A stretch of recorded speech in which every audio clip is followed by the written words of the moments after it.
Tengo el privilegio de tener conmigo aquí en el estudio de Secrets Unsealed a tres distinguidos caballeros que son muy conocidos a nivel mundial.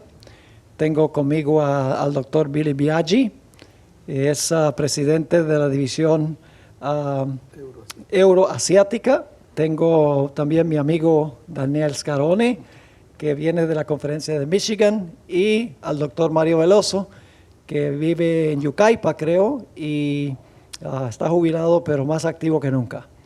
Esta tarde vamos a hablar sobre la ordenación de la mujer y lo que se conoce como la tercera opción. Muchos se estarán preguntando, ¿qué es eso de la tercera opción? Bueno, vamos a dar un poquito de historia sobre la Comisión de Estudios sobre la Teología de la Ordenación de la Mujer, que se conoce como TOSC. Tal vez podría preguntarle al doctor Veloso si puede darnos un poquito de historia sobre la razón por la cual se formó TOSC y cuál es el propósito por el cual se fundó. La razón fue una promesa hecha en el Congreso de la Asociación General de 2010, que no fue una promesa de formar una comisión, sino de estudiar y informar a los miembros. Se les dijo que ellos oirían más acerca de este asunto, ya que hubo varias preguntas en el plenario de la sesión sobre ordenación de mujeres. Entonces, ahí quedó eso en el ambiente. No hubo un voto, no hubo una determinación del Congreso, no hubo una orden del Congreso, porque algunos creen que hubo un voto ya ordenando este estudio. No, lo que hubo fue varias intervenciones de personas que querían que se tratara en esa misma sesión. No se podía, la comisión directiva del Congreso hizo el análisis de las intervenciones y no aceptó la incorporación del tema en la agenda del Congreso que estaba funcionando. Porque no es estilo, cualquiera podría aparecer en cualquier Congreso incorporando asuntos en la agenda, que además hay que publicar esa agenda antes del Congreso para que tenga validez legal. Y cualquier punto así extemporáneo no tendría esa validez. Por lo tanto, el vicepresidente de la Asociación General, que en ese momento estaba presidiendo la sesión, dijo al final, en la última reunión, hemos escuchado, se ha dado atención a este asunto y en el futuro ustedes oirán más sobre este particular. Así quedó cerrada la sesión y abierta la posibilidad de cualquier reacción de la Asociación General, que luego vino el presidente actual de la Asociación General, con la apertura propia de su espíritu, propuso la formación de una comisión. Se formó la comisión de TOSC, que es la sigla del nombre en inglés, es la Comisión de Estudios Teológicos sobre la Ordenación. Con esto, 106 miembros se nombraron en la comisión y de esos 106 hubo integrantes de las divisiones del mundo, 2 por división.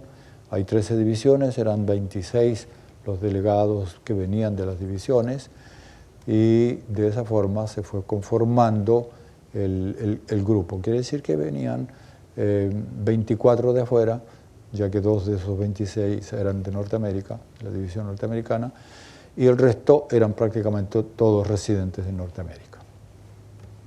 Ok, yo pertenecía a esa comisión, al igual que todos los que estamos aquí. Tuvimos 4 sesiones. ¿Cuántas posiciones había en las primeras 3 sesiones? Daniel, ¿cuántas posiciones había en la comisión durante las primeras 3 sesiones? Bueno, fue bien claro ese aspecto que desde el principio notamos 2 posiciones bien marcadas que se estaban orientando en 2 áreas diferentes con o movidas por o guiadas por elementos bien distantes la una de la otra. Una muy fuerte sobre que favorecía la ordenación de la mujer.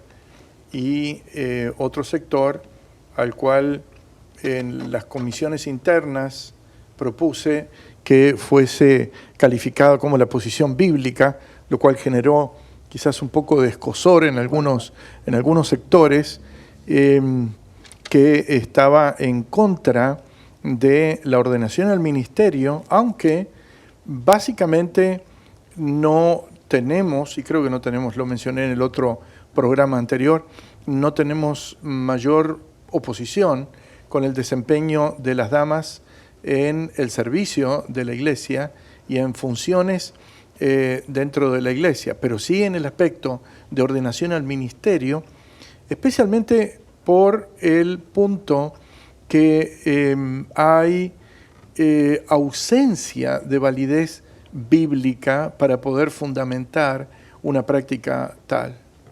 O sea que en las primeras 3 sesiones, había 2 posiciones. Los que estaban a favor de la ordenación de la mujer, con una posición absolutamente igualitaria, y los que estaban opuestos a la ordenación de la mujer al pastorado. Y doctor Biaggi, ¿qué sucedió en la 4ª sesión? Yo quería mencionar que no solamente la estrategia que la Asociación General aprobó en su concilio anual para presentar a todas las divisiones del mundo incluía esta comisión, TOSC, Theology of Ordination Study Committee, pero también invitaron a que todos los BRC, que es el Bible Research Committees, de todas las divisiones del mundo, también con oración se estudie las Sagradas Escrituras para conocer la voluntad del Señor con este tema. Quiere decir que no fueron solamente estos 106 representantes los que estudiaron y le comunican al pueblo adventista cuáles serían las convicciones que provienen de las Sagradas Escrituras, sino que todos los miembros de iglesia y todos los pastores del mundo, y especialmente estas comisiones de estudio bíblico de las divisiones del mundo, puedan estudiar también. Así que fue importante lo que se mencionaba, que durante estos años de estudio se fueron perfilando a través de los documentos presentados y los estudios, posiciones en favor de la ordenación de la mujer y posición en contra. Cada uno de estos documentos fue estudiado, no solamente en esta comisión, sino en cada uno de los BRC, de las comisiones de investigación bíblica de cada una de las divisiones. No así la última posición, la tercera, que estamos llamándole de esa manera, que surgió en la última reunión de esta comisión, que estuvo funcionando a nivel de la Asociación General, que fue una moción, una propuesta que llegó a último momento y cuyos documentos fundamentales no pudieron ser estudiados a nivel mundial. ¿Correcto? Sí. Es fácil de entender. Sí. Y en esta tercera posición, creo que lo vamos a comentar ahora, tiene un fundamento, pero concluye en una resolución inesperada.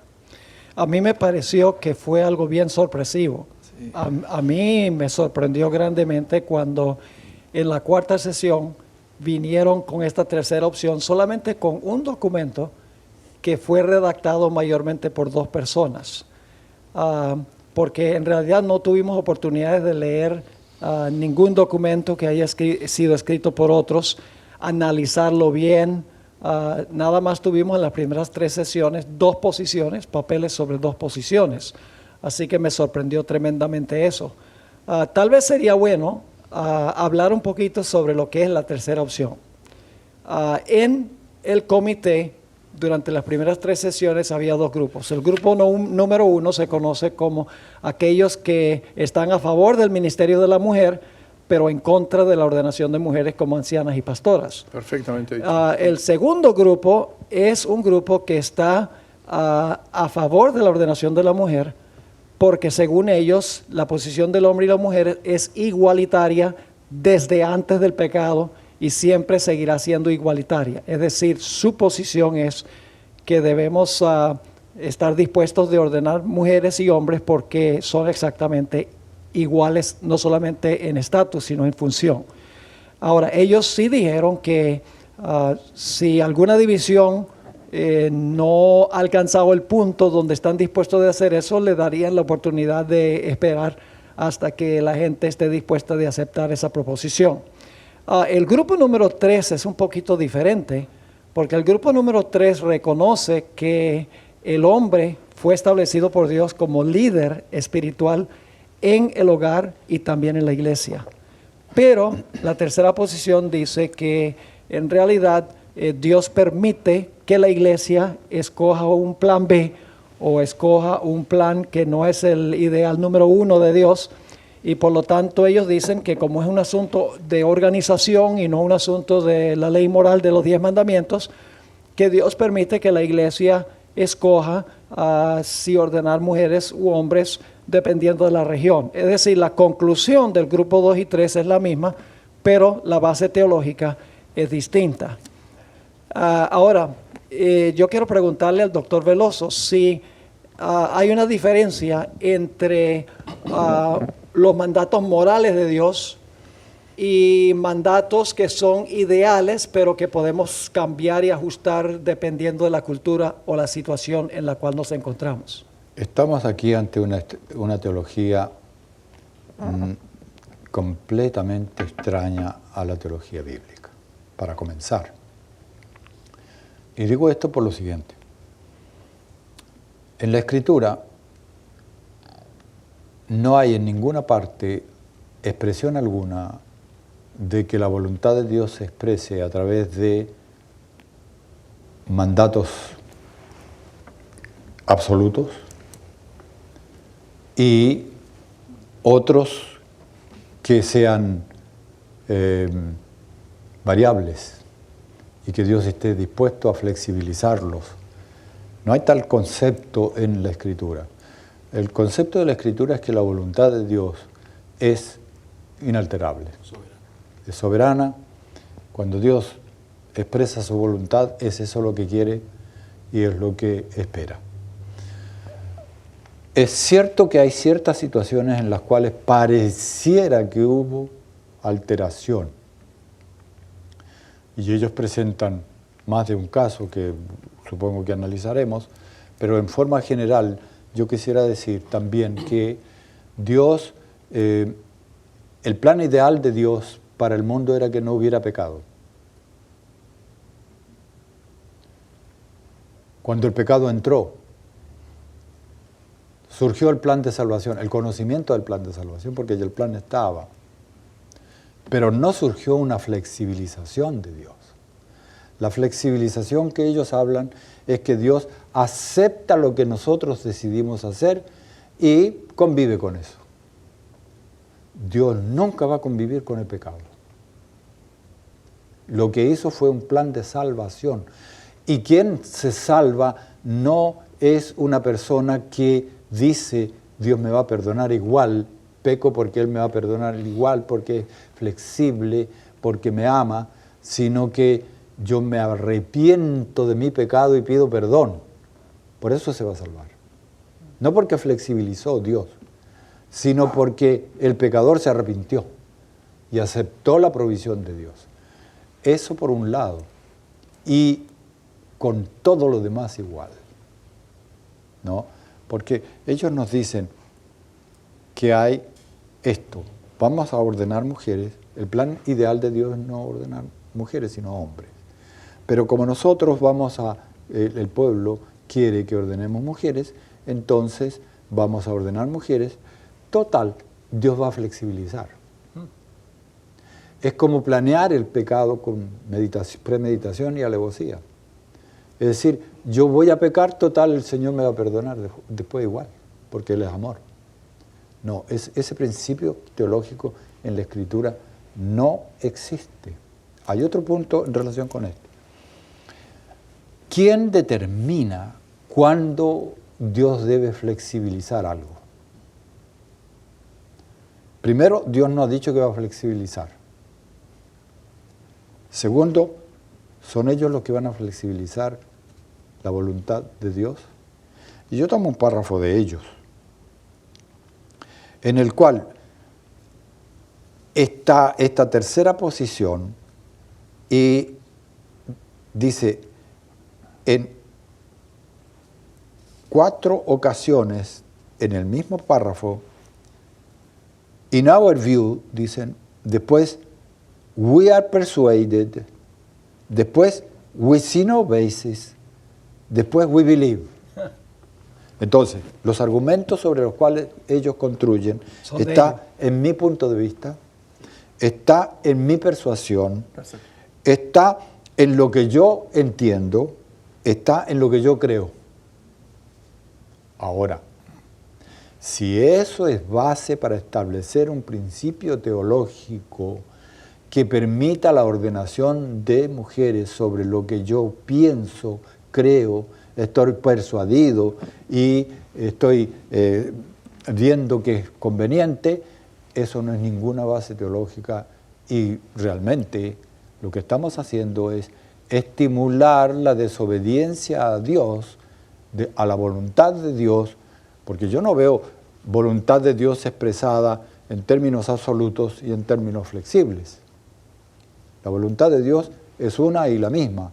Si hay situaciones como el pecado, que Dios encuentra un modo de resolverlo, esa solución no es flexibilidad, esa solución es un plan de salvación que requiere el arrepentimiento. Y en este otro caso, nosotros lo que logramos es una justificación de lo que hago sin arrepentirme nunca. En esta tercera posición. Quizás un elemento, pastores y amigos, también quienes nos ven, que me llamó la atención es la palabra excepción. Porque básicamente lo que desarrolla la tercera opción es un criterio de excepción. Es decir, que bajo determinadas condiciones, el Señor puede permitir, como permitió, ciertas excepciones. No dan ningún ejemplo relativo a ordenación, porque no lo hay. Vale la pena que desde el principio nosotros le digamos a nuestra audiencia que nos está sintonizando que la tercera posición o llamada tercera posición que aparece en la cuarta sesión del TOSC o TOSC no tiene un texto bíblico que ya sea o el Antiguo Testamento en la ordenación de sacerdotes para oficiar en el santuario o en el Nuevo Testamento para oficiar en la iglesia cristiana primitiva, manifieste esa característica. Eso no. Básicamente lo que ellos están diciendo es que aparentemente hay algunos casos en el Antiguo Testamento, que son la mayoría de los casos que se citan, en los cuales hubo criterio de excepción que permitirían que nosotros abramos operativamente una puerta en un momento de tensión dentro de la iglesia para que a esta tensión que nosotros tenemos en este momento se pueda solucionar a través de una vía de excepción. Pero no, esa vía de excepción a mí me resulta profundamente irregular, como dijo el pastor, no es bíblica, y tendría varias observaciones, pero las voy a dejar hacia el final porque, digamos, compartí este trabajo sobre este criterio y me daría la impresión como que técnicamente aquí, al hacer eso, entraríamos en algo parecido a una especie de magisterio eclesiástico. Es decir, la Iglesia Católica desarrolla el magisterio eclesiástico y el magisterio eclesiástico pone a la Biblia, pone a la revelación bíblica por debajo del magisterio eclesiástico. El Papa, el cuerpo cardinalicio, los obispos son los que generan la interpretación del texto bíblico y hacen los cambios al texto bíblico. Por ejemplo, el caso del cambio del sábado. Cuando nosotros vamos a la Escritura, la Biblia no tiene ningún tipo de cambio en relación con la observancia del sábado. Pero cuando vamos, y los antiguos catecismos lo dicen, ¿cómo es posible que haya cambiado de sábado a domingo? Pastores quienes me conocen lo han visto y lo he dicho en alguno de los programas en alguna parte. Cuando fui a la Iglesia Católica y me encontré con que esa fue la respuesta, me sentí profundamente frustrado. Y básicamente el punto fue, la Iglesia Católica tiene la autoridad que Dios le ha concedido en la tierra y cambió la santidad del sábado por la del domingo. Por lo tanto, hoy descansamos en el día de domingo. ¿Qué es esto? Un criterio de excepción administrado por un cuerpo eclesiástico, pero definitivamente nosotros no tenemos eso. La Iglesia Adventista nunca ha generado esa visión. La Iglesia Adventista se funda en el criterio de lo que dice la Sagrada Escritura como autoridad, y aquí nos encontramos con una argucia, porque eso es lo que debiéramos tratar de llamar, prácticamente legalista, forense, si lo podemos llamar así también, porque viene de ciertos sectores no teológicos. Usted mencionó 2 personas, ninguna de esas 2 personas son teólogos, y llama la atención este aspecto. En otras palabras, el error está en que la iglesia llega a ser el árbitro del libro en vez del libro ser el árbitro de la iglesia. ¿Por qué administra la excepción? Es decir, como dijo el pastor, Dios no administra la excepción, Dios no da lugar a la excepción. Entonces, quien hace la excepción es quien genera la autoridad sobre el proceso en realidad. Ahora, ellos dan varios ejemplos y creo que un punto muy importante que mencionaste es que ninguno de los ejemplos tiene que ver con la ordenación específicamente. Vamos a examinar algunos de esos ejemplos. Voy a mencionarlos y entonces podemos hacer comentarios sobre algunos de ellos, si no todos. Vamos a ver. Usan el caso de Débora, la elección de un rey en Israel, el hecho de que Ruth fue llamada para ser progenitora del Mesías, pero había una profecía que nadie podía entrar en Israel, sino hasta la 10ª generación, y supuestamente no fueron 10 generaciones. Está el ejemplo de los panes de la proposición, de los cuales participó David, contrario a lo que la Biblia dice. El caso de las hijas de los Sefahad, y un caso más contemporáneo, el de John Tay, quien fue un laico que rehusó bautizar a algunas personas en la isla de Pitcairn.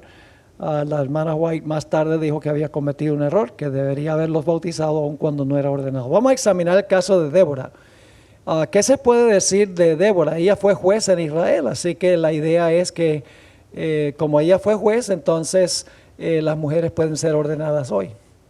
Ahora es interesante ese caso de Débora, porque sí ella juntó en su propia persona 2 tipos de comando, uno directo y el otro indirecto.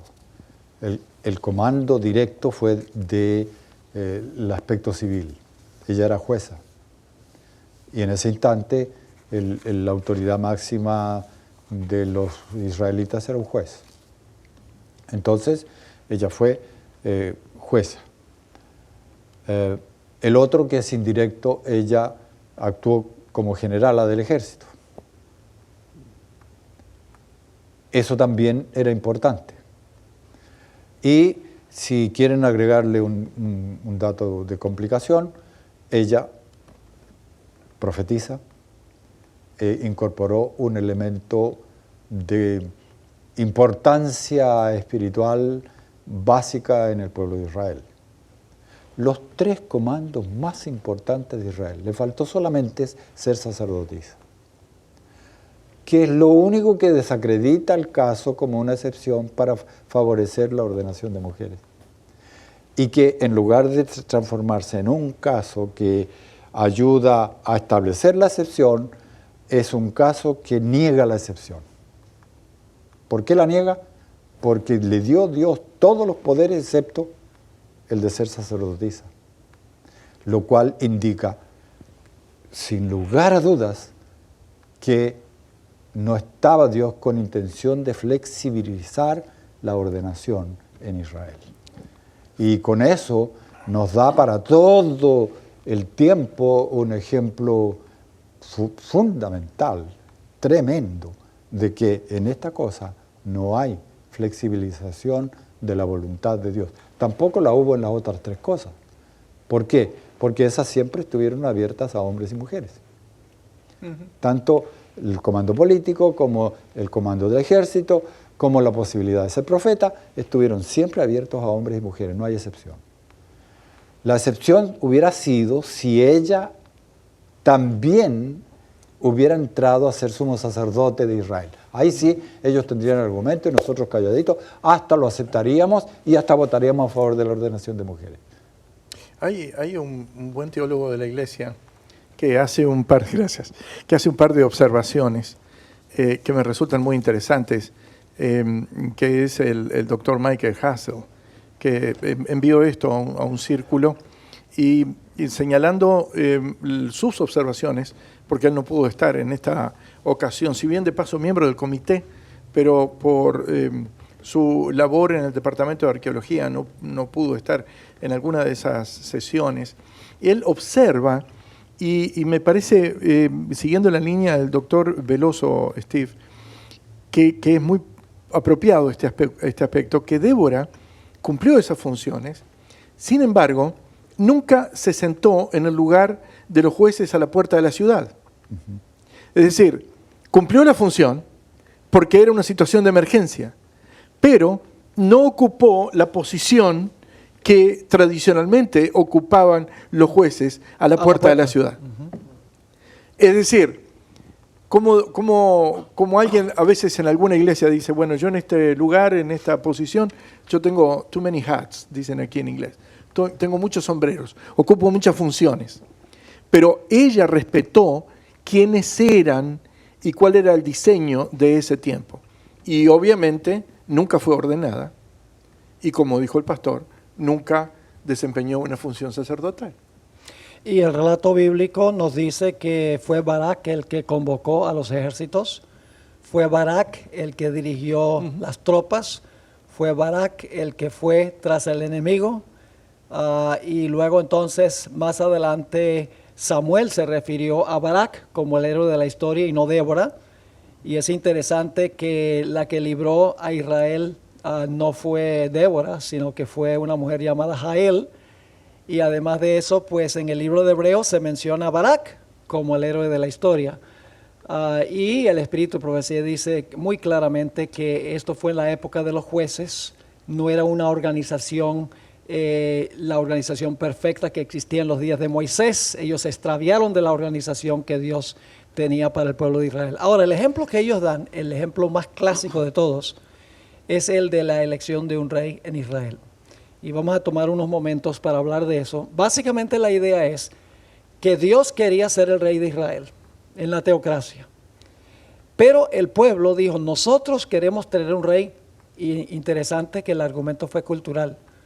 Queremos ser como las otras naciones, por eso queremos rey. No porque la Biblia lo dice, porque Dios lo reveló, sino por la cultura de la época.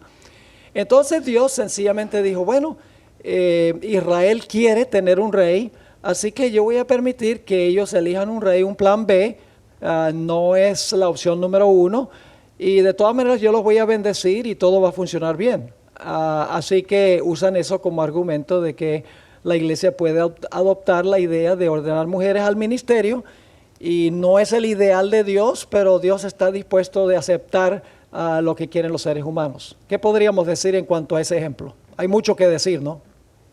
Y comencemos por algún lado.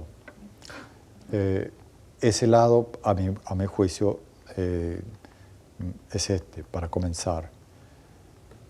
Tenemos una cuestión que, de hecho, estaba anunciado en los planes de la Escritura.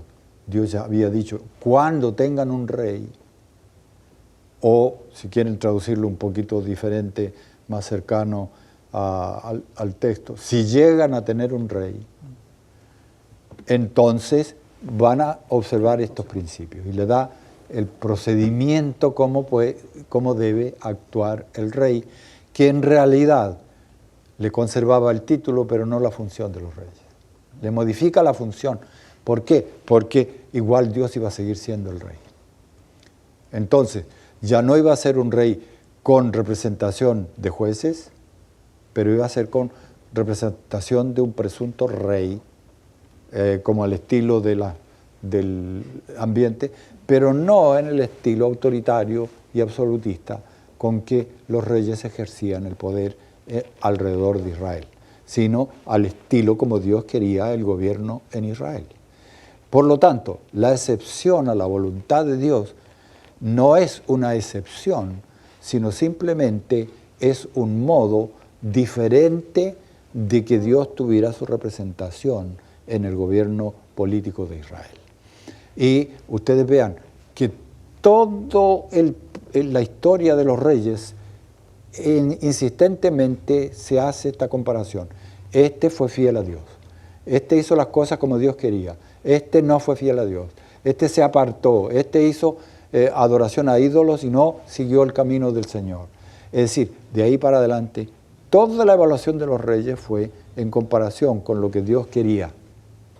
No es que la excepción ocurrió, sino que en ese nombre Dios esperaba la misma sumisión a la voluntad suya que esperó de todos los conductores de Israel en todos los tiempos.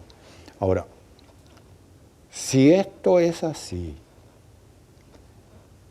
entonces la tal excepción de Saúl como flexibilización de Dios para hacer la voluntad del pueblo no fue tal porque el rey tenía que hacer la voluntad de Dios, no la del pueblo. Cuando el rey quiso hacer la voluntad del pueblo y argumentó que estaba haciendo lo que el pueblo quería, fue en ocasión del sacrificio de los amalecitas. Le mandó Dios que matara todo el ganado de los amalecitas.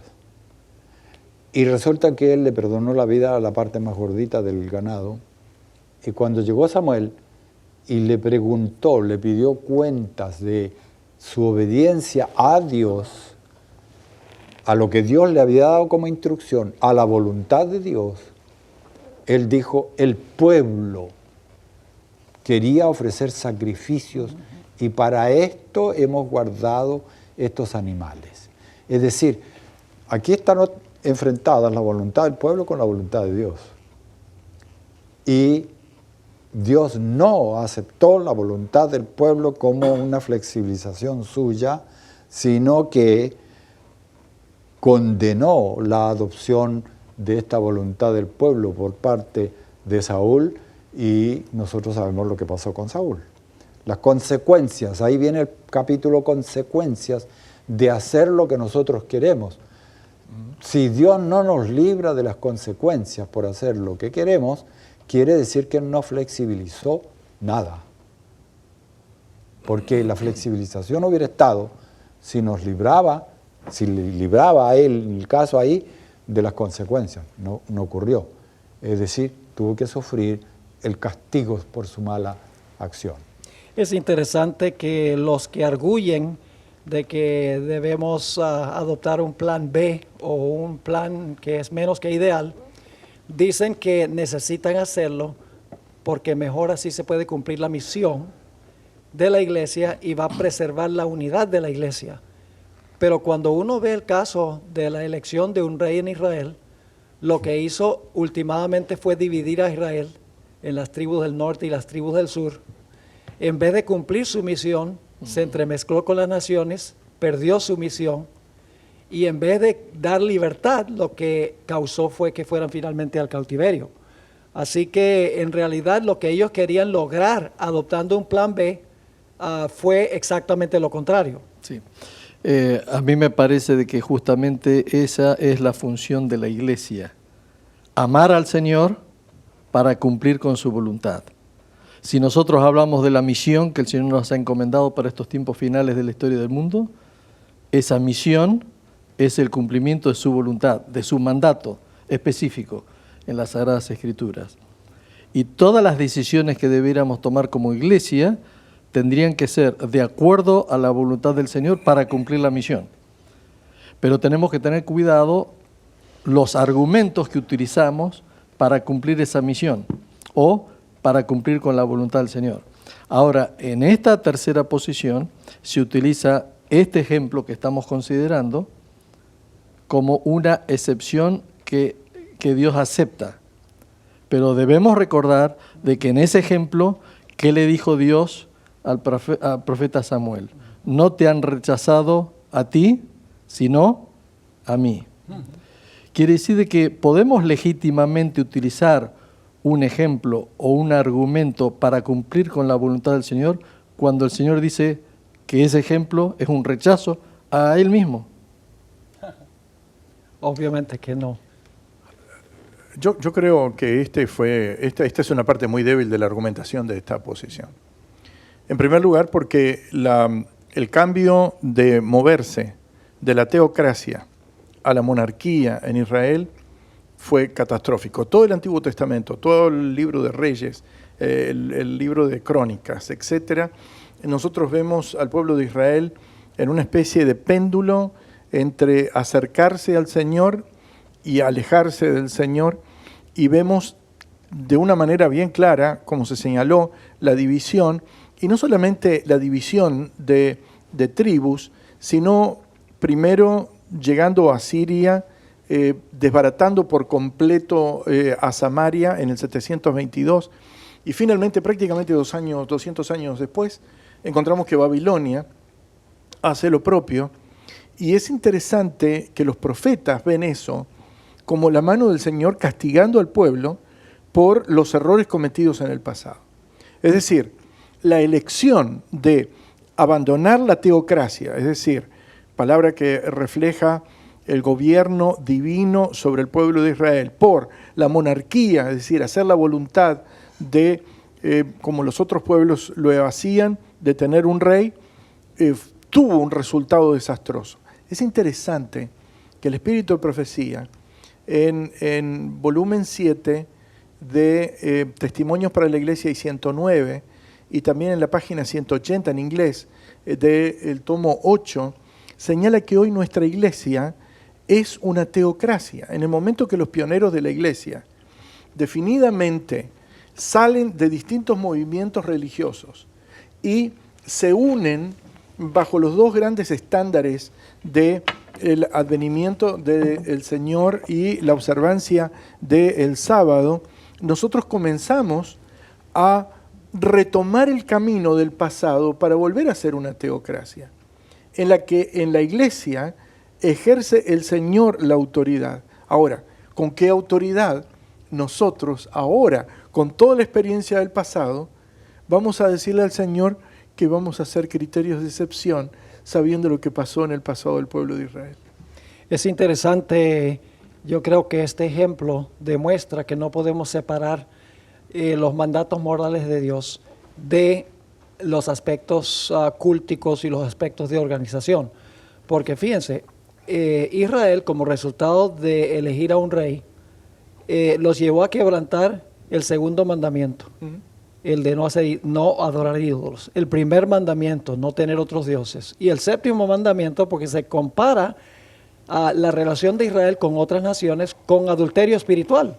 Es decir, que cuando adoptaron una organización que no era el ideal de Dios, el resultado fue que quebrantaron los mandamientos de Dios. Así que no se puede separar los mandamientos, tales llamados morales de Dios, del plan de organización que Dios ha establecido. Ahora, hay otros ejemplos que ellos dan, Ruth y los moabitas. Es decir, había una prohibición de que ningún moabita podía entrar en la congregación de Israel hasta la 10ª generación.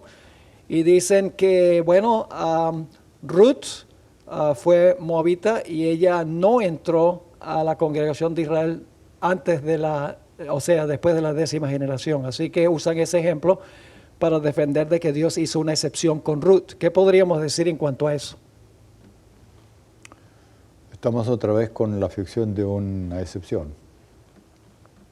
Porque los que han hecho el cálculo de las generaciones nos dicen que sí, habían pasado las 10 generaciones. Y entonces, todo el argumento, si el cálculo está correcto, se desmorona por sí mismo.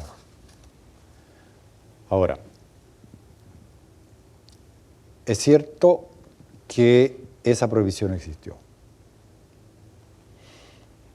Y es cierto que fue originada por Dios.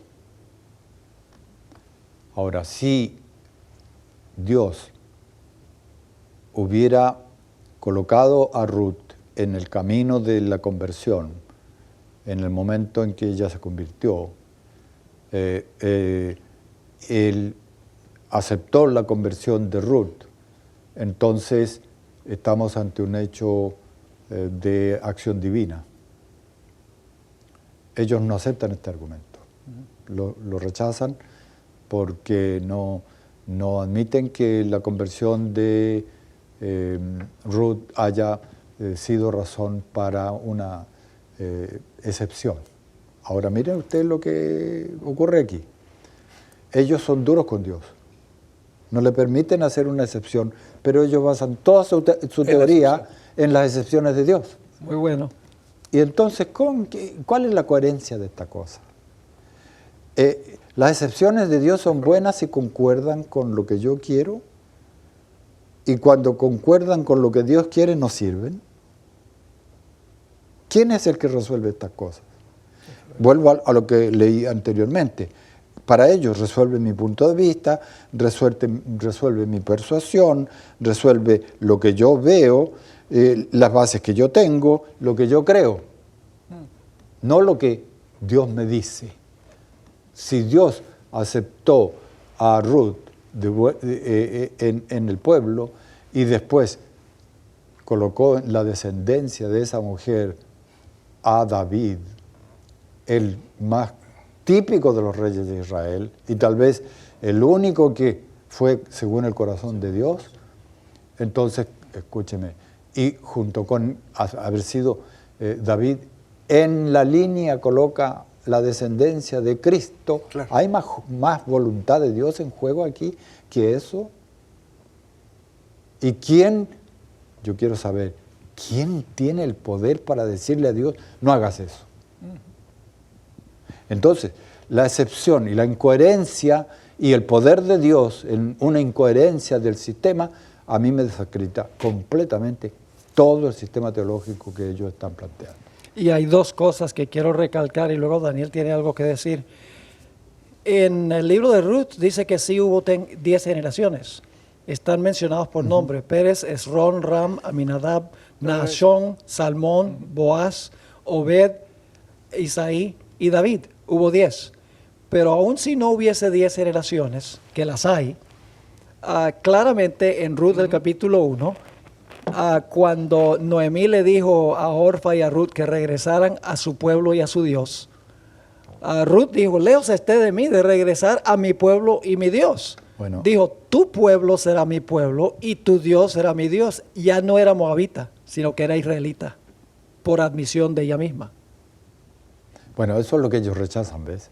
Pero Dicen rechazan el texto bíblico, claro, entonces. pero lo que yo quiero destacar es, y lo vuelvo a decir, es que es la incoherencia en primer lugar y en segundo lugar la atribución de que ellos tienen derecho a determinar qué cosas son excepciones y qué cosas no son excepciones, aunque digan de otro modo, porque ellos dicen que las excepciones las determina Dios, o que las determina el pueblo, o que las determina una determinada circunstancia en la que la necesidad del pueblo aparece.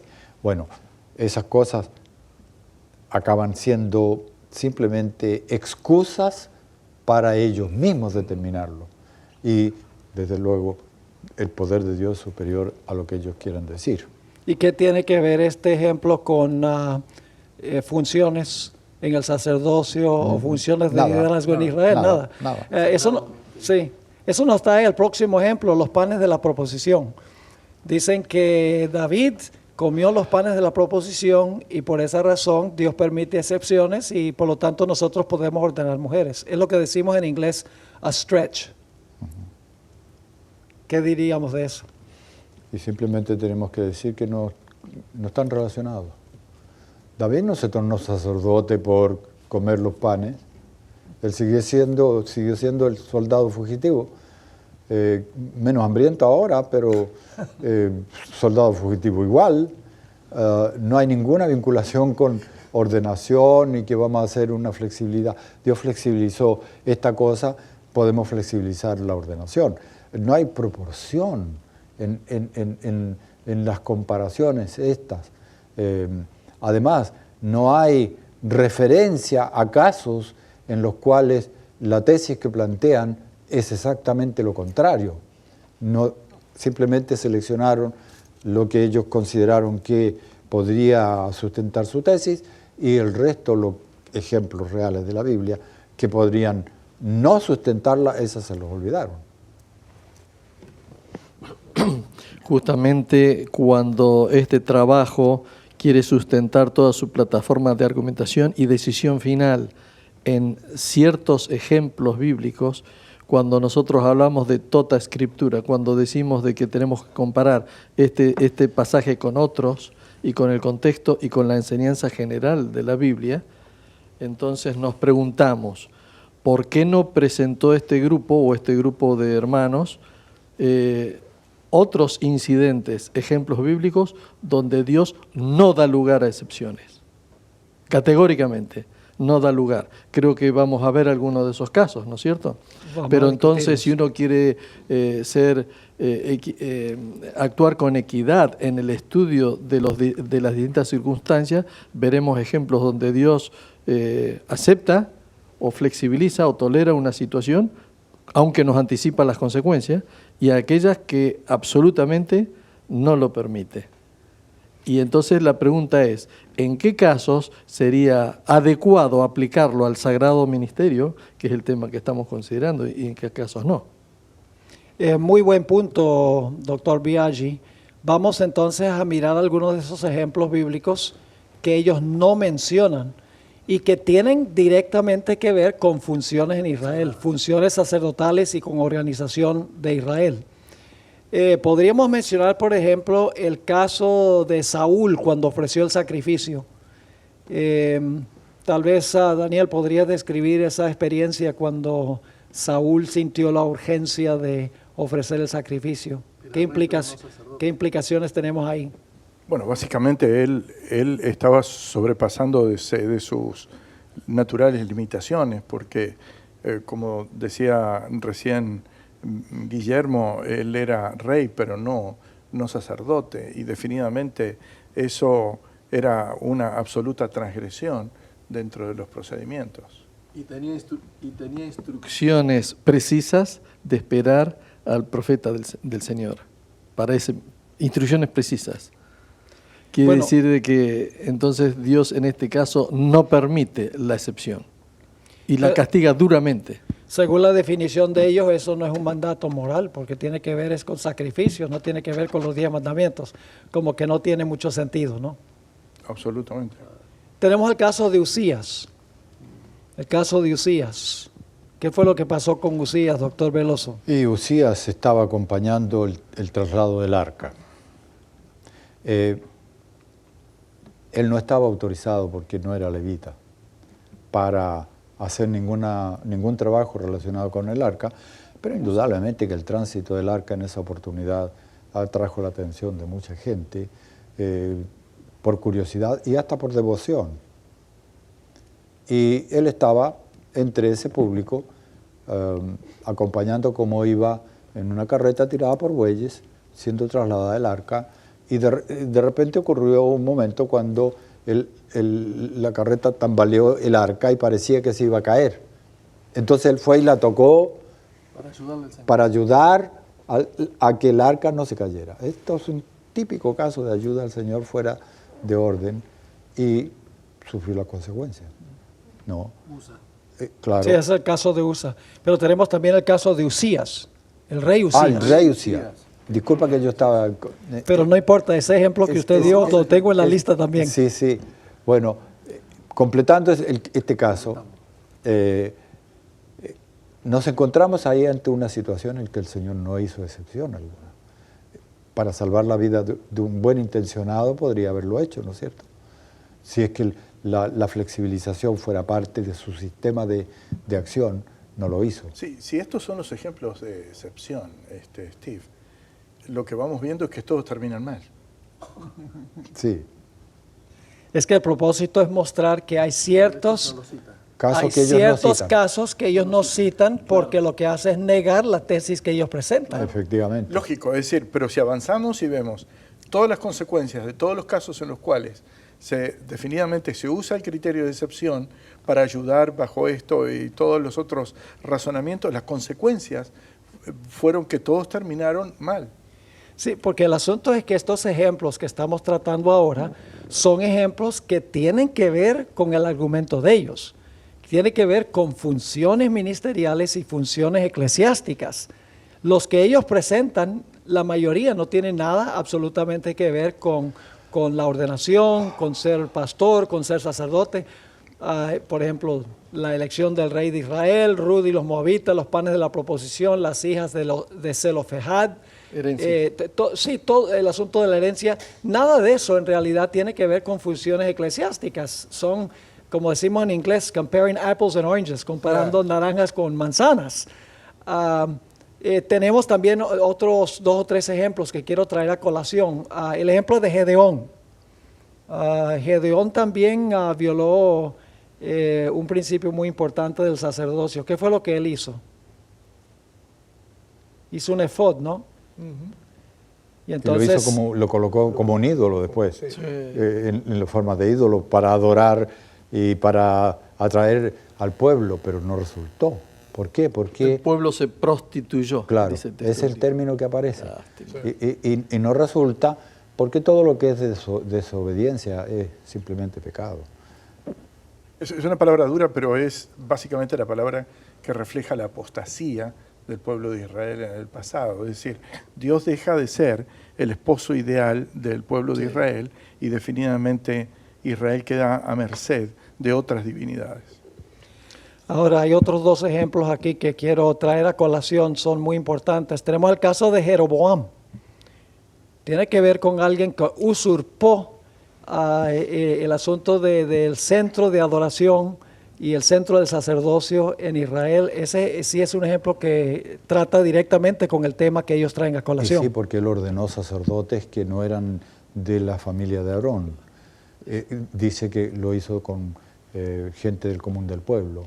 Es posible que había levitas ahí, en esa ordenación también, lo cual era tanto como el común del pueblo, porque tampoco los levitas estaban autorizados por Dios para ser sacerdotes. Y en ese caso, textualmente dice que él, con esta acción, hizo que el pueblo pecara. Es decir, fue un pecado hacer toda esta excepción, si se quiere llamar. Es decir, Dios no dio lugar a la excepción, no admitió, no toleró la excepción. Claro, era por fines puramente políticos, porque era para evitar que el pueblo se fuera con el rey Roboam. Pero tenía que ver con funciones ministeriales. Tenía que, No, directamente. claro, sí. No, y directamente. básicamente lo que hizo fue una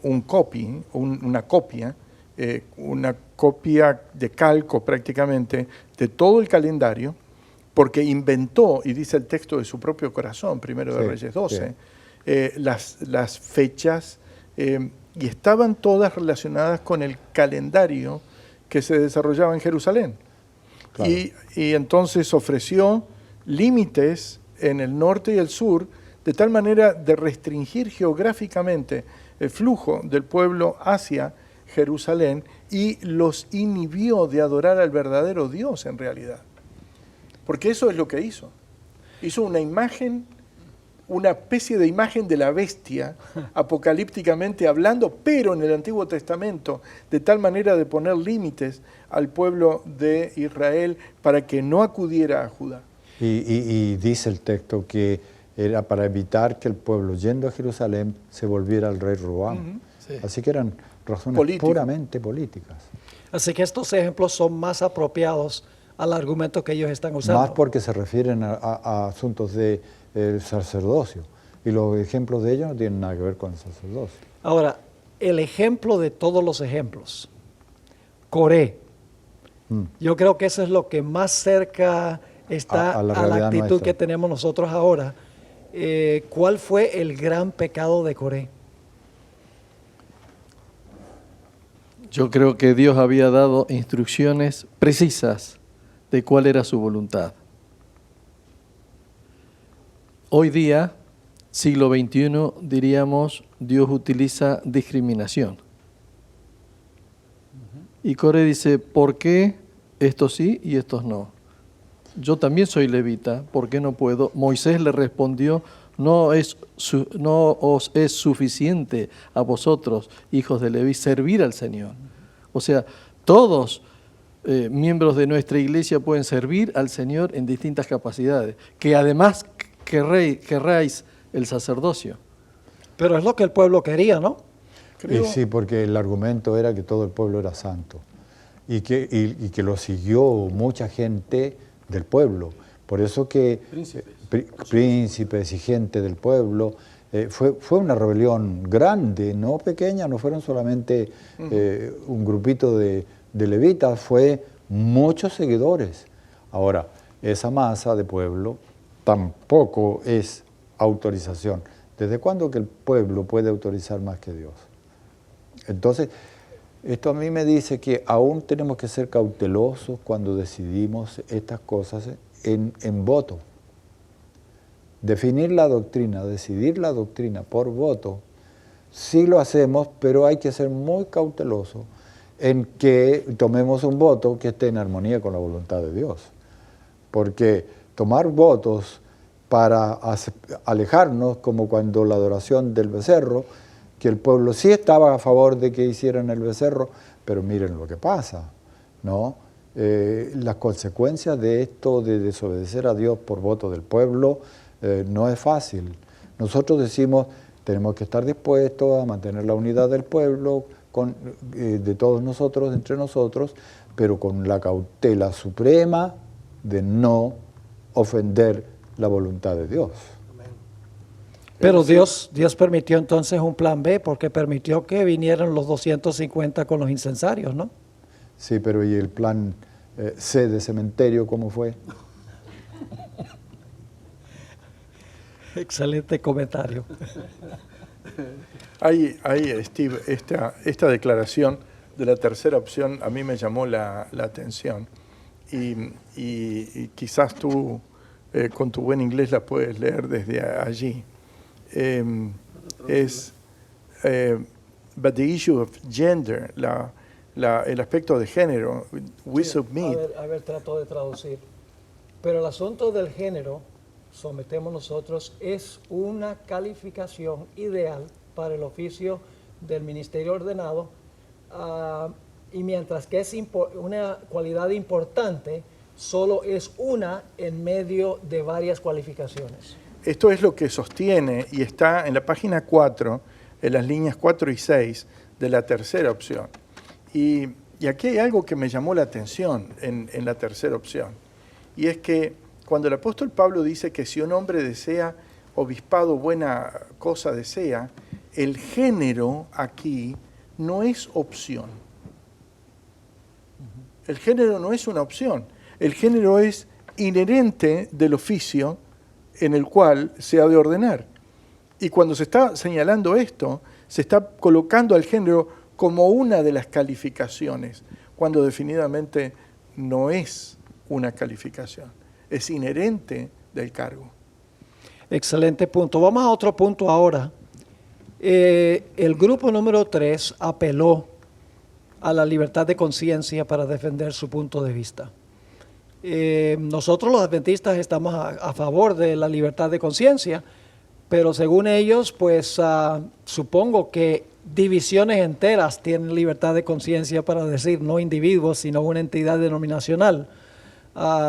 Así que podemos justificar la ordenación de las mujeres bajo el pretexto de que debemos garantizar la libertad religiosa. Bueno, ahí es un abuso del término. Sí. Es una superación al idioma, porque libertad de conciencia es algo tan sagrado que Dios le dio a todo el mundo. ¿No? Nosotros tenemos que respetar la libertad de conciencia. Ahora, cuando cada uno de nosotros nos hicimos adventistas, lo hicimos con plena libertad de conciencia de que esto era la verdad, y todavía mantenemos la convicción profunda y la conciencia en paz de que estamos en la verdad revelada de Dios. Si de repente yo llego a la conclusión, o cualquiera que llegue a la conclusión, de que en realidad me equivoqué y cometí una ofensa a mi conciencia en aceptar la fe adventista. El ejercicio de mi libre conciencia consiste en retirarme de aquí. No en pedir que cambien todo el adventismo porque yo estoy aquí y lo pongan a mi medida, porque mi conciencia me lo exige. ¿No? ¿Por qué? Porque yo entré aquí por opción, no fue por imposición de nadie. Nadie me obligó. Cuando una entidad obliga a otros a adoptar una religión que no es la que libremente quiere adoptar, eso es ir contra la conciencia del individuo. Pero cuando el individuo libremente entra en una religión y después quiere cambiarla toda a su medida, eso no es libertad de conciencia, es abuso de oportunidad. Y otra cosa que se debe tomar en cuenta es, supongamos, usemos la división norteamericana como ejemplo, que ellos quieren ordenar mujeres como pastoras y usan el argumento de que la libertad religiosa debe garantizarles la posibilidad de hacerlo. Pero ¿qué sucede con toda la gente en la división norteamericana que está opuesta a la ordenación de las mujeres? ¿No es una violación de la conciencia de ellos de que toda una división tome una decisión que está contra la conciencia de ellos? Además, hay otro elemento. Las organizaciones no tienen conciencia. La conciencia la tienen los individuos. Y una división no puede decir, la división tiene que tener respeto, es decir, la asociación general tiene que respetar la libertad de esta división o de esta unión o de aquella asociación. No hay tal cosa, es una organización, es un sistema. El sistema está establecido como está establecido. Ahora, los individuos que tienen conciencia son los que optan por incorporarse a ese sistema o no. Ahí está el ejercicio de la libertad, porque la libertad es libertad individual, no es libertad de estructuras. Las estructuras son dadas para que funcionen objetivos. El objetivo es la misión. Y ahí entonces tenemos que hacer esa distinción, respetar la conciencia y otorgarle la plena libertad de que decida quedarse aquí o no quedarse aquí. Y quizás para informar a los hermanos que nos sintonizan, es bueno que sepan que nosotros tenemos un manual que se llama Working Policy en la iglesia. Y el Working Policy de la división norteamericana, que se actualiza cada tantos años y básicamente cada 5 años, cada congreso de la Asociación General, indica que, y está establecido de una manera bien clara, que los oficiales deben actuar en armonía con las pólizas de la Asociación General. Y establece que, en caso de que ellos no estén de acuerdo con una póliza venida de la Conferencia General, el consejo es que renuncie de su posición. Está establecido, está en la póliza. O sea, tiene plena libertad si no está de acuerdo con los principios de la organización. Eso sucedería con cualquier organización secular también. Institución. Por ejemplo, si uno trabajara con Microsoft y uno discrepa de algunas de las posiciones de la empresa, uno no puede libremente decir, bueno, yo tengo libertad para cuestionar las reglas de la empresa. No, cuando uno se unió a la empresa y comenzó a trabajar, se decidió y aceptó las pautas establecidas por la organización. Y eso es lo mismo que nosotros tenemos como miembros de iglesia. Es decir, ese es nuestro criterio, lo que decía el doctor Veloso, que cuando nosotros abordamos y nos acercamos a la iglesia, aceptamos las condiciones y definitivamente damos testimonio conjunto de lo que nosotros creemos. Cuando en algún momento tenemos una diferencia y nuestra conciencia dice que eso que nosotros estamos sosteniendo no está apoyado por la Biblia o algo por el estilo, tenemos toda una serie de canales que la institución tiene como para poder presentarlos adecuadamente e ir en esa dirección. Usar el criterio de libertad de conciencia bajo este punto, a mí me parece inapropiado, no es la esfera. La libertad de conciencia es, por ejemplo, cuando alguien está trabajando en una empresa y conoce ahora la verdad del sábado.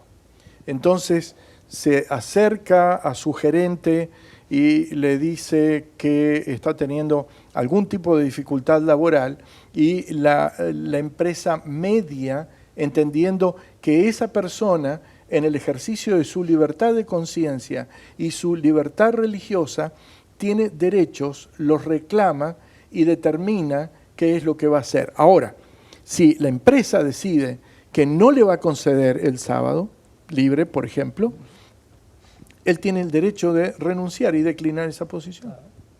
Así es. Bueno, ya el tiempo se va rápido, pero vamos a ir a otro punto. Si la iglesia llegase a adoptar la opción número 3, de que debemos tal vez permitir que cada división, cada unión, cada asociación decida si van a ordenar mujeres o no, ¿qué implicaciones tendría eso para el futuro de la iglesia adventista? ¿Tendría alguna implicación en términos de la unidad? Una iglesia mundial, habría peligros de congregacionalismo, que la iglesia se fragmentara y que surgieran otros asuntos más adelante que también causarían problemas para la iglesia. Bueno, no solo perderíamos nosotros la unidad del ministerio, porque desde luego si una iglesia elige su pastor y decide ordenarlo para esta iglesia, no sería válido para aquella iglesia. Y en el mismo barrio podría haber un pastor que vale para una iglesia y en el siguiente 5 o 10 cuadras tiene otro que no está en el mismo estatus de él. Encontramos ahí una situación, inclusive para mantener los principios absolutos, como ellos designan. ¿Cómo establecemos los principios absolutos para todos cuando estamos divididos, atomizados por iglesias, por asociaciones, por uniones, por divisiones? Resulta literalmente imposible. La unidad está seriamente comprometida y el congregacionalismo está a la puerta, sino ya dentro de la casa. Es decir, estas posiciones no favorecen en nada el orden de la iglesia como un ejército unido para ejecutar la misión. Hacen exactamente lo contrario.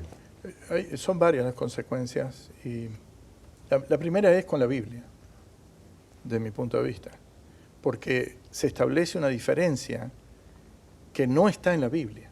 Se toma un acuerdo que no está fundado definitivamente en la Biblia. La Biblia no distingue que el anciano, cuando es ordenado, sea local o universal. Esa sería una distinción que no la encontramos en la Biblia. La otra, a mí me parece que de la misma manera que en la ética tenemos una ética situacional, estaríamos utilizando una teología de situación. Y al abrir una puerta en esa dirección, estaríamos entrando en ese camino que se señaló, es decir, el congregacionalismo, Lejano Oriente, África, etcétera, tendrían regulaciones diferentes para distintas situaciones. Esto sería un ataque a la integridad y la autoridad de la Biblia, porque históricamente hemos dependido de la autoridad de la Biblia para todo lo que ejercemos y hacemos sin excepciones. Y aquí estaríamos introduciendo el marco de la excepción. El otro aspecto estaría relacionado con la hermenéutica bíblica, es decir, cómo interpretamos la Biblia, cómo lo vamos a manejar. Es decir, sabemos que la Biblia dice, pero, porque eso es lo que ellos dicen, sabemos que la Biblia dice, sabemos que el headship es así, sabemos que la ordenación sea, pero, entonces el pero finalmente llegaría a gobernar ciertos campos y otros no. Es decir, se estaría imponiendo límites a la inspiración de la Biblia. Y para mí eso sería demasiado serio. Estaríamos regresando a la época de los jueces. Sí. Estaríamos viviendo con que cada uno hacía en Israel lo que bien le parecía. Yo creo que iba a ir a usted, doctor Biaggi. Usted, tal vez más que cualquier otro de nosotros aquí, como presidente de una división, podría contestar esta pregunta. ¿Cómo cree usted que se sentirían los administradores a nivel de división y de unión adoptando la idea de que se puede aceptar esta idea de ordenación a nivel regional? Sí, estaba pensando justamente eso porque nosotros estamos diciendo que en estos últimos años que venimos estudiando este tema, estamos orando para que el Señor nos revele su voluntad. Estamos invitando a toda la hermandad para que el Señor nos ilumine y nos muestre cuál es su voluntad. Así que cuando nosotros estudiamos como familia este tema, lo hermoso que hemos experimentado hasta ahora es que es una familia en todo el mundo. Es un cuerpo de ministros ordenados en todo el mundo. Un solo reglamento mundial nos rige. Un solo manual de iglesia rige todas las actividades de las iglesias adventistas de todo el mundo. Cuando nosotros comencemos a transitar un camino por el cual cada división tendría su derecho a tomar sus propias decisiones, ¿tendríamos un manual de iglesia para cada división distinta? ¿O para cada iglesia? ¿O para cada iglesia?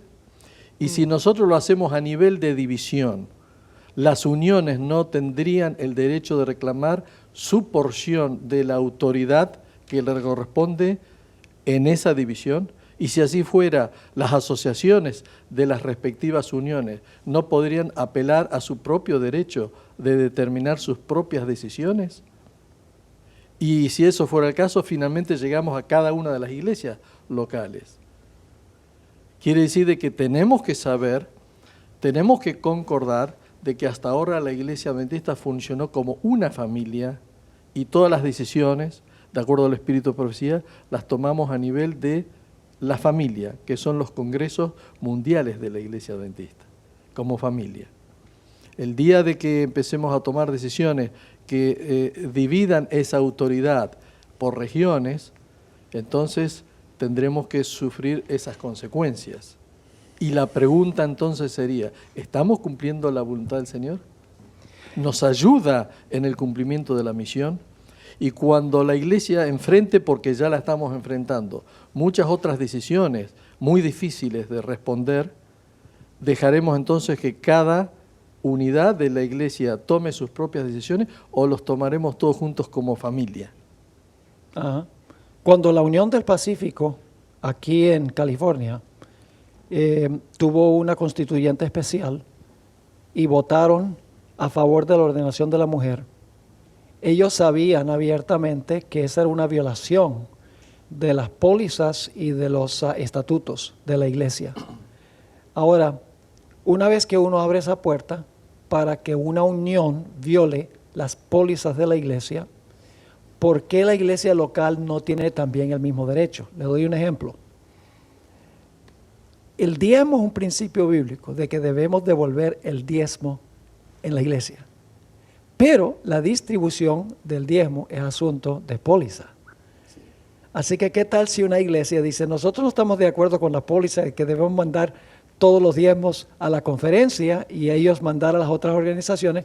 Nosotros creemos que debemos retener el 50% de los diezmos en la iglesia y mandamos el resto. ¿Con qué autoridad la unión va a decir a esa iglesia, ustedes no pueden hacer eso porque la póliza dice que usted tiene que mandar todo, cuando ellos violaron las pólizas denominacionales? Correcto, por eso decía de que hasta ahora nuestra iglesia ha tomado las decisiones en familia y nos hemos puesto de acuerdo. Cuando comencemos a dar pasos en una temática o en otra distintos, entonces esa unidad se perderá. Como usted mencionaba, toda la administración financiera de la Iglesia Adventista del Séptimo Día obedece a una unidad distributiva de los diezmos. Amén. Y que ayuda al cumplimiento de la misión. Entonces, si en un tema como el que estamos abordando ahora, acerca de la teología de la ordenación, permitiremos que cada división tome su rumbo, entonces, ¿qué argumento tendríamos para retener como una familia las finanzas de la Iglesia Adventista? ¿Qué argumento tendríamos? Exacto. ¿Verdad? O sea que tenemos que pensar entre todos cuál es la voluntad del Señor. Amén. ¿Qué es lo que el Señor espera de nosotros para que nos mantengamos unidos en propósito y en acción y en el cumplimiento de la misión? Amén. Porque la decisión de hoy afectará innegablemente como consecuencia las decisiones de mañana en otros temas importantes. Ahora eso nos va a colocar en una situación financiera incomprensible, porque vamos a tener algunas iglesias ricas y otras iglesias pobres. Vamos a tener pastores ricos y pastores pobres, que en este momento están todos con los mismos salarios.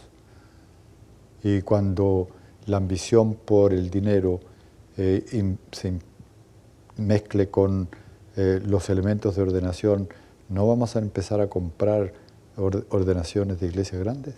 Ajá. ¿Cómo se va a estructurar la iglesia en un ambiente de intereses personales que se levantaría naturalmente en esta cuestión? Las implicaciones son muchas y muy variadas. Ahora, ¿qué pasaría cuando la ambición por conseguir las iglesias grandes para mí acumule el dinero en mi cuenta de banco? ¿Qué pasa con la misión? En este momento los dineros de la iglesia van todos juntos a la misión en una distribución reglamentaria, que nosotros seguimos con fidelidad simpática, muy agradable. Todo eso se echaría a perder en este planteamiento que tenemos en la tercera posición.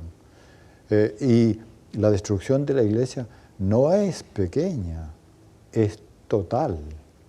Y esto tenemos que pensarlo muy bien en esta vinculación con el Señor al hacer las decisiones. ¿Agradaría al Señor que tengamos una iglesia con recursos para ir adelante en la misión, pero que se desvían a los bolsillos de las personas? Y que la misión queda escuálida y destruida para ejecutarse? No creo yo que el Señor estaría de acuerdo de manera alguna, porque no es lo que la Escritura dice. La Escritura nos coloca en un ambiente de unidad para que juntos marchemos con toda la fuerza que tenemos y que los que tengan más o tengan menos tengan lo mismo, los mismos recursos para llevar adelante la misión. Eso es vital. Y no es solamente a nivel financiero, tradicionalmente a nivel de las instituciones de salud, las casas publicadoras, teológicamente, en todo sentido de la palabra, somos una iglesia mundial. Y este asunto de que cada región puede hacer lo suyo, aún en asunto organizacional, impacta la unidad de la iglesia. Ahora, nosotros comenzamos la discusión con TOSC. Entonces, nos quedan pocos minutos. Quiero terminar con algunos aspectos sobre esta comisión que se reunió, a la cual pertenecimos los que estamos aquí. Cuando se tomó el voto final de los tres grupos, los que estaban, eran miembros del grupo número 1, fueron 32 votos. Y quiero mencionar también que hubo 2 personas que no pudieron asistir por fuerza mayor que hubieran votado con eso, pero solamente se pueden contar los que estaban allí. Los que estaban a favor de la ordenación, los del grupo 2, fueron 40. Y los que pertenecieron a la opción número 3 fueron 22. Ahora, un buen número de los que pertenecieron a los 22 originalmente eran del grupo número 1. Así que esos fueron los tres grupos, 40, 32 y 22. Y también debemos tomar en cuenta las divisiones. El doctor Veloso podría tal vez dar mejor información sobre cuando las divisiones trajeron sus informes. ¿Cuál fue el resultado de las recomendaciones de las divisiones? Bueno, hubo, como se podía esperar, algunos informes de divisiones que fueron completamente favorables a la ordenación, y de esas tenemos nosotros 2, 3, 4. Una división estaba también dispuesta a seguir ese camino y otra división dijo que no decidía una cosa ni la otra y que aceptaría el voto de la Asociación General. Las otras divisiones, todas ellas, dijeron que estaban en contra, pero que aceptarían el voto de la Asociación General. La mayoría de ellas dijeron eso. Entonces, el voto de los miembros de la comisión, que no fue un voto, porque no estábamos bajo el sistema de votación, fue más bien un parecer que estaba cuántos están por la primera opción, por la segunda, y si su segunda opción por cuál sería, y su tercera opción sería por cuál. Es decir, no es un voto así limpio de votación quien está decidiendo, sino eran varias las alternativas. Entonces, esto no refleja los informes de las divisiones. Porque si alguien llega a la conclusión, sumamos el número 2 con el número 3 y llegamos a una mayoría visible, el voto va a ser favorable. Puede ser que ocurra, si es que las divisiones concuerdan con este criterio, pero las divisiones todas estaban ignorando la opción 3. Así que hacer equiparar esa opción con cualquier posición de las divisiones es pura teoría, debido a que nadie conocía nada de esa opción 3 en ningún lugar del campo mundial. Bueno, no diría yo nadie, me consta que había uno que conocía, con quien habían contactado antes y le habían planteado esta opción. Ahora, lo paradójico es que tuvieron tiempo para contactarse con esta persona que yo sé positivamente que contactaron y aparecieran en la comisión como que era una cosa de última hora. La cosa de última hora para mí fue una estrategia. Porque sí, había quienes sabían de esto. Y a mí me cuenta de más de uno, porque había otros que no siendo de divisiones también sabían. Anticipadamente porque habían sido contactados. Entonces, y decirnos a nosotros que era de última hora, que aparecía como, por eso que no se había dado la posibilidad de que siguiera todo el curso, para mí estaba todo eso como una estrategia. Y tal vez soñando con que todo el mundo iba a saltar encima de ese carro y que se iba a producir mágicamente la unidad del grupo. No era posible porque no estaba basado en la escritura. Es decir, la base aducida a la escritura era nada más que ficticia, porque en la realidad no está. Entonces, como estos son puras interpretaciones, son puros elementos de juicio personal de los que redactaron este documento y de los que lo propiciaron, entonces es lógico que nosotros estemos en una evaluación equivocada si decimos, sumamos la número 2 y la número 3 y las divisiones están así, no están así. El voto de las divisiones fue el informe escrito que entregaron. Y a mí, gente de por lo menos una división, si no más, me dijeron, lo que nosotros enviamos de informe está valiendo para nosotros. Si el representante nuestro dijo otra cosa, lo que está valiendo para nosotros es lo que aquí decidimos. Entonces, hay mucha incertidumbre aparente en la alineación de los votos que podría haber en el Congreso de la Asociación General. Después que las divisiones rindieron su informe, yo decidí ir a la página web de la Conferencia General y miré la feligresía de cada una de las divisiones, el número de miembros, y saqué el cálculo de qué porcentaje de los miembros pertenecen a esas 4 divisiones que aprobaron la ordenación de la mujer. 14% de la feligresía mundial pertenece a esas 4 divisiones, que son básicamente Norteamérica, el área que cubre Australia y las 2 de Europa.